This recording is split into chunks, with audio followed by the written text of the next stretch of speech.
రాష్ట్ర వ్యాప్తంగా భారతదేశంలోనే అన్ని రాష్ట్రాల కంటే అధిక ధరలు ఉన్నటువంటి రాష్ట్రం ఆంధ్రప్రదేశ్ రాష్ట్రం అనేటువంటి విషయం అందరికీ తెలుసు.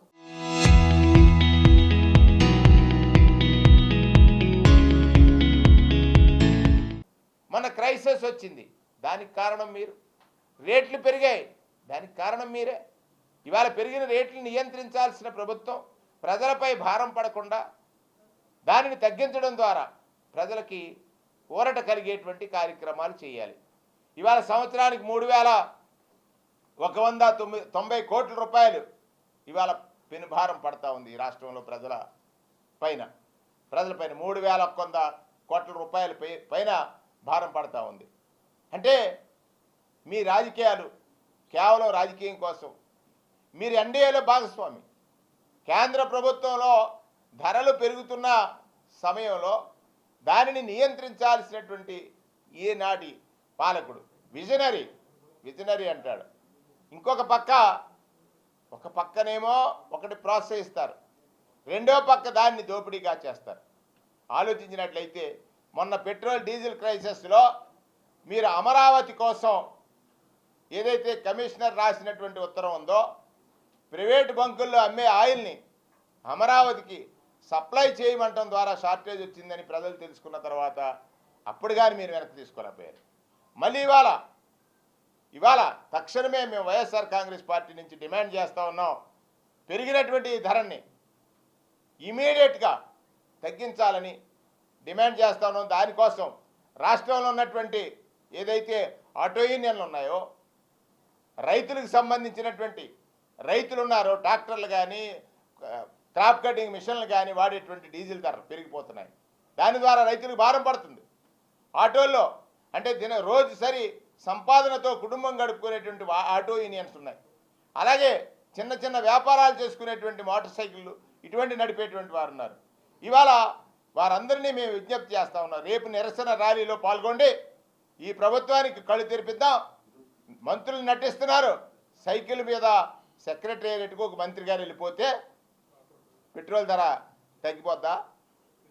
ఒక మంత్రి గారు నటించేసి డ్రామా, ఆ రోజు నీకు 15 అని సైకిల్ వేసుకుని తిరిగిన మంత్రి ఇవాళ పొరుగులు తీస్తూ ఉన్నాడు.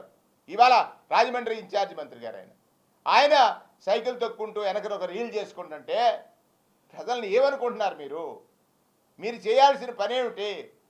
ఈ పెట్రోలు డీజిల్ ధరలు తగ్గించాల్సిన బాధ్యత గల కేబినెట్ మంత్రి నేను సైకిల్ తొక్కుతున్నానంటే ప్రజలకు ఏ సంకేతం ఇస్తున్నారు?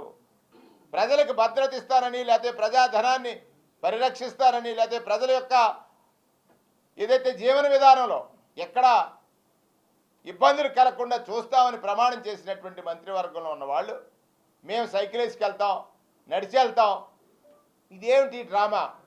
ఖచ్చితంగా ఈ ప్రభుత్వం కూటమి ప్రభుత్వం భారతదేశ వ్యాప్తంగా అన్ని రాష్ట్రాల్లో ఉన్నటువంటి పట్టికను మనం తీసుకున్నట్లయితే ఆంధ్రప్రదేశ్ రాష్ట్రంలో 113 రూపాయల 62 పైసలు ఉంది. డీజిల్ వచ్చి 101 రూపాయి 24 పైసలు ఉంది. పక్కనున్న తెలంగాణలో 10 రూపాయలు 110 రూపాయలు మాత్రమే ఉంది.